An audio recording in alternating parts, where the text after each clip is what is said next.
Hey guys, what's going on? It is me, Taffy, and this is the beginning of a new series called Audition. And let's be honest, it's basically a let's look at, or a small let's play, or a small review, whatever you want to call it. I call it Audition because of the simple fact that even though I will be doing this as a review and as a means of maybe getting us more game codes in the future, all I'm really doing is trying to find a cheap and easy way for us to get more games to play as series here on the Cave. I'm trying to get us more stuff, man, for our rec room here, because God knows if I'm having fun and playing lots of stuff, then you guys are hopefully having fun. But Foul Play, man, is brand new. It came out on Steam, I guess technically day before yesterday or yesterday. It's still kind of Thursday in most of the United States and North America in general, but it is technically Friday morning as I'm playing this here in Virginia, in the Commonwealth of Virginia. So Foul Play, man. I would love to get on the microphone here and be like, man, I totally love this thing at PAX Prime. I didn't get to play it at PAX Prime, but Rob got to play it at PAX Prime, and Rob managed to get himself his hands on a code. So I'll try to give this its sort of moment in the sun. Good evening, I am the renowned demonologist Baron Dashforth. I hunt the dark and monstrous things in this world. So this entire sort of smash 'em up button mashing fighter, reminiscent of Castle Crashers and reminiscent of sort of games like Scott Pilgrim vs. the World, and if you dip even further back, reminiscent of Teenage Mutant Ninja Turtles or X-Men, the arcade games I grew up with. Button mashing, side scrolling, sort of two-dimensional, sort of three-dimensional, in that you can kind of move up and down the sort of Z axis there instead of just X and Y. But I mean, I have a soft spot in my heart for these games. I love Castle Crashers. The art direction on this game is amazing, and it has a really cool sort of gimmick to it, in that instead of being something that takes place in the streets or in the actual desert, this is Baron Dashforth actually reliving all of his past adventures in the late 19th, early 20th century as a demonologist. As a man fighting and killing demons out in the world. And you can, if you so desire, manage to battle your way through this just by jamming on, I believe the A button makes you jump, the B button makes you parry, and the X button makes you quick, like a quick jab, and then the Y button makes you do sort of a power slamming move. And then there's also the cool aspect of... There's also the cool aspect of the B button, which is reminiscent of the parry or sort of counter move that you pull out of your ass for Arkham Asylum or all the Arkham video games of Batman, where as you're fighting a big group of people, you can see that they're about to attack, and you manage to counter, to parry that. Now, there's a nifty element. You'll notice that there's no health bar. Up in the top part, you'll see the mood meter. It's like Guitar Hero, man. The better you prepare, the better you perform, the happier the audience is. The happier the audience is, the longer you get to perform. But if you piss them off and you suck, this is something I can relate to as a YouTuber. If you piss the audience off and you suck, then they will turn on you, and then your time entertaining people is at an end. So you go through here, and as you're going through each individual level, there are sort of sub-challenges that you can tackle if you see so fit. Let's get this guy up in the air. Air combo. What time is it? Taffy time, you son of a bitch. So yeah, there are challenges that you can complete along the way that allow you to unlock, I believe they're called charms. They're called charms, and they work like perks from Call of Duty. They make things easier. They're like trinkets in Isaac, which is pretty cool. I've only unlocked one, and the funny thing is that I've unlocked one that says, oh god, I'm getting hit all over the place. I only unlocked one, and the one that I unlocked allowed me to carry two, so I thought that was ironic. The game's beautifully art directed, and I think that the sound design is really smashing as well. I like the fact that despite being a full-blown button masher, sort of smash them up, knock them down, fighting game. It's a neat premise. It's a fun premise. And it's a thoroughly enjoyable game. I do have a problem with the fact that, unlike Castle Crashers, it appears to only be a two-player game, which is fine. I have no friends. Ever since Rob left me for Minecraft, I don't really need to be able to invite people over to play video games. That said, Rob actually really wants to play this game, so I joke about it. But if Rob and I wanted to bring in, subscribers or fans, we would be up shit creek without a paddle. So yeah, that's a drawback that I have with it, is that there is no 4-player mode. Let's just keep kicking these guys' ass. You'll also notice that there's a little bar to. Oh, you son of a bitch! I saw him gearing up to throw that knife, and I did nothing about it. You'll also see that there's a gauge that fills up right next to my pretty Monopoly-esque head. That basically is like when you get into you get into Guitar Hero and you get star power. That's essentially what it is that you become the actor that nobody can take their eyes off of, and everything you do is gold, and words drip like honey from your lips, and the audience eats it up, and you in turn reap all the benefits. You can see the mood meter is actually kind of a multiplier, like I said, very Guitar Hero-esque. Yeah, man, you could probably, it would be enough to just slap buttons the entire way through. Oh, I just handled that so poorly. It would be enough to just slap buttons all the way through, but you find yourself wanting to mix it up. So my hands right now are actually kind of floating from the B button. I can't believe I took a dagger to the chest like a nub. I find my hands floating back and forth between the X button, the Y button, and the B button. Because, like Batman and like the allure of the Arkham Asylum and Arkham City games... Oh, I thought that guy was going to give us something to throw. Oh, that's a new combo I unlocked. So, as you're going along and as you're playing, you'll get challenges within the scene. First and foremost, almost every time there is a challenge of... if you can keep a hit combo going throughout all the enemies in a certain phase of the game, you get what's called a perfect scene, and those are obviously valuable. Hello. You'll also get little miniature challenges like finish the boss last to impress the audience, and if you can finish those off, you get the charm, which is cool. So, come on, you.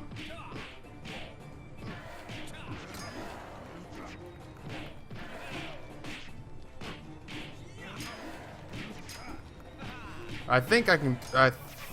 oh, yeah. Bring it on, Donkey Kong.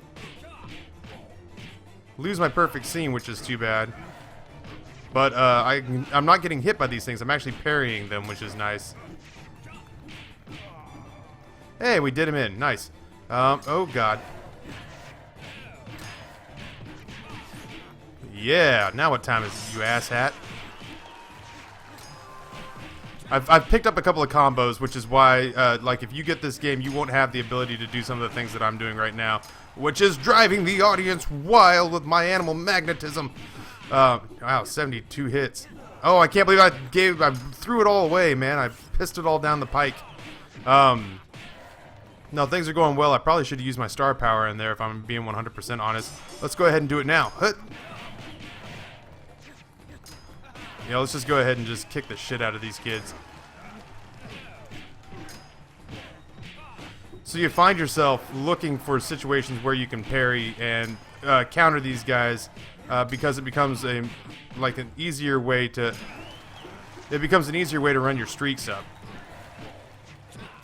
So that's what I'm doing now, is I'm looking for ways to counter these guys and to catch that guy in a mistake. And then in this guy should get pissed off enough to throw a shot at me here.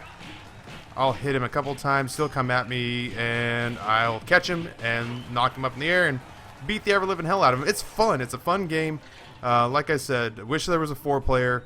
Other than that, beautifully art-directed, well-written. I'm not giving the dialogue its due here. You got little Oliver Twist there jumping up out of the audience onto the edge of the stage, and he's going to give us a challenge. And that challenge is going to be to finish off the boss last for more dramatic theatrical impact. So that's what we'll do, and hopefully out of that we'll get... Oh no, come on, come on. Okay, now I'm playing like balls. Let's just bring all of our stuff together here. We'll try our best to deal with this. It shouldn't be too terribly hard to sort of bring all these guys off to the side. Oh, come on. Sorry, I'm having to concentrate here. I could button mash, but I'm trying to finish off the challenge at the same time. So I'm trying to focus one at a time on these guys. And now I get the boss by himself, and that should be enough for me to... Yeah, challenge complete. Take out the bandit leader last. And so you'll get, normally, I haven't finished the game. I played about 2 hours of it. You'll get 3 of those challenges per scene, and if you finish the scene, then you get a charm. So yeah, man. It's very sort of a Guy Ritchie Sherlock Holmesian. You've got your kind of chimney sweep Watson down there. And it's a bit repetitious. But it's repetitious in a fun way. You know exactly what you're getting into, and it's delivered in a neat and nice package. So I'm going to try my best to push all the way through the end of this level. And Scampwick. Scampwick's the name of our little Watson down there. So I'm going to play through this the end of this level, and I'm going to, on my own time, whether it's for the channel or not, continue to play this game because... Oh, I'm going to continue to play this game because I want to unlock the charms, to tell you the honest to God truth. And I want to beat all the little challenges and stuff like that. And I probably would say, I think it's at $15 in Steam right now. I'd probably say you're paying about $3 per hour of gameplay that you're probably going to get out of it. So if that sounds like a good enough deal to you, then by all means take the $15 and spend it.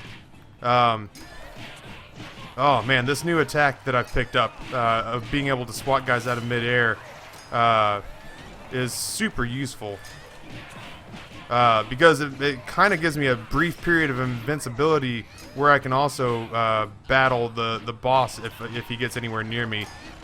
Whereas before I didn't have this air attack, and it made this fight a lot harder because this guy is a total D-bag.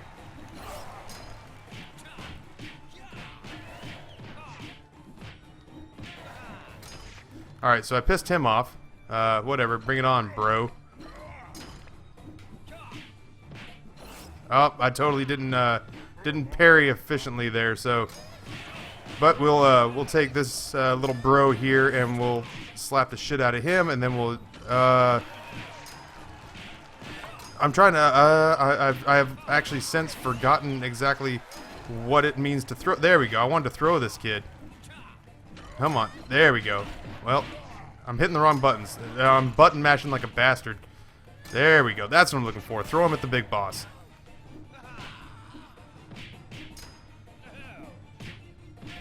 There we go. Get your mojo working, kid. The foreman can suck the D. Oh. See, the mood meter's dropping. The mood meter gradually drops, so... we have to continuously keep the crowd happy or the show's over, which is the equivalent of dying. Shaw, you son of a bitch. It's Taffy's house. It's Taffy's world, you just living in it. Ask this kid. Ask that kid. Alright, so we'll use these kids like human bowling balls, and we'll get him sent on his merry way. God, the foreman is just being an absolute tool. So let's see if we can get, there we go. We're getting hits on by holding this kid in the air.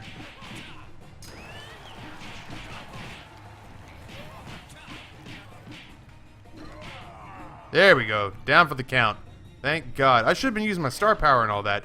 Like I said, there's still a lot to be, like there's a lot of intricate little layers to this game, which actually make it a lot of fun. That it's not just straight press A to jump and X to smash the shit out of everything. Like I'm sitting here, I'm neglecting star power, which could totally bring my score up. This is called an encore round, where every enemy dies in one hit, and you try to get as many of them as you can. which I just usually stick to throwing because you can actually hit a few of them at one time. And then in return for killing all these guys, you get time bonus, and then that allows you to run this bonus round up a little longer. And they'll keep running enemies to you as long as you are, you know, killing them off. Thrilling Encore bonus. Look at me go. Enemies vanquished. 4-star rating. 16,366. It unlocks a new page. Unlocks a new move. Got all the challenges, which I think I'd done on a previous run through. And then that gives me Demonic Charge, or how to navigate a crowd, pack of enemies. So this is pack of potential enemies, merely a crowded platform at King's Cross. It matters not, for by holding down the X you can store up all of your repressed stiff upper lip rage and charge through a group of enemies or commuters. Never be late to the Gentleman's Club again. Clear space to one side of you by engaging the charge attack and sending multiple enemies flying. Alright, so that's actually a new move that I've never had before. So I would be able to take that on to the next level and use that. Obviously, I missed a couple of challenges the last time I played this through. So the 3 perfect scenes, take out the mummy leader last, which is actually super easy. I didn't know it was a challenge, so I totally missed it. And so right now, too, I didn't mean to start this. I thought it was going to be able to show me all my charms and stuff, but since I don't have any new charms, I guess it doesn't have any real reason to show me any of them. So we'll play ourselves out here. Maybe I'll get this mummy one. So anyway, Rob and I are going to tackle some multiplayer for this, and we will 100% put it up on the cave. But it's up to you guys as to whether or not you want to see this thing up here more full time. There we go. A little power slam action. WWE off the turnbuckle, you son of a bitch. Why don't you come off the belt. I'm gonna lay you down for the count. No, this really is a fun game. I'm glad that showed that. I actually do have a slight complaint that in certain places, in certain situations, the art direction and the scene design gets a little cute about what's going on in the foreground, and they do a pretty good job of being able to fade it. But the real problem that I have with it is that I still can't see behind it for a couple of seconds. And when you're in a situation where you're fighting someone who's halfway off the screen, to have something like this blocking your screen right there is a huge pain in the ass, and actually got me kind of temperamental at one point where I couldn't see who I was hitting and got cut, and managed to ruin a perfect scene. So I was a little bit moody about that. Alright. So anyway, let me know what you guys think. Let me know what other games you'd like to see on Audition. And we'll see what we can do about adding some new, not Isaac, not Spelunky, not Don't Starve games to our rotation. See, this is what I'm talking about right here. Let's bounce this kid off an obelisk and then finish him off, and that's where we'll call it a session. Anyway, thanks for joining me, man. I was a little bit nerve-wracked about this, but I got into it and felt pretty good about it, so hopefully you did too. Head down to the comment section below. Give me all sorts of feedback, yay or nay, on more foul play. Hey, that rhymed. I'm so equally happy and disappointed with myself at the same time. And on behalf of the Mr. Woofles channel in the cave and this dying British soldier from 1895, my name is Taffy, and we are out.